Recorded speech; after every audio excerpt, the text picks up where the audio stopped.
Sa kilid sang baybay. Si Cardo yara sa baybay. Nakakita siya sang bato. Mahining ang bato. Gray ang kolor sang bato. Ginbutang niya ini sa iya bulsa. Himuon niya ini nga palamuti. Nagpangita pa siya sang iban.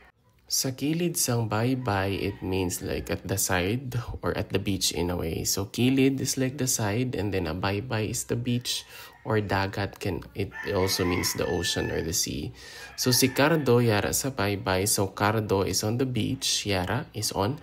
Nakakita siya sang bato. Kita means like saw or see. Nakakita in this case it means saw. It's past tense. A bato is a stone. So he saw a stone.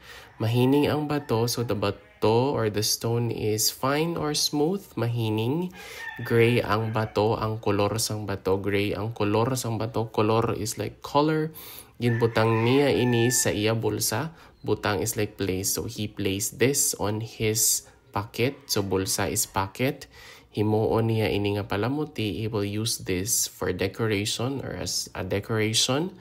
Nagpangita pa siya sang iba. Nagpangita means to like look or to find. He or she is siya, and then sang iban is like others. So he tried to look for some more. Sa kilid sang baybay.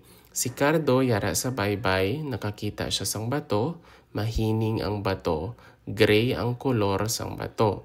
Ginbutang niya ini sa iya bulsa. Himuon niya ini nga palamuti. Nagpangita pa siya sang iban.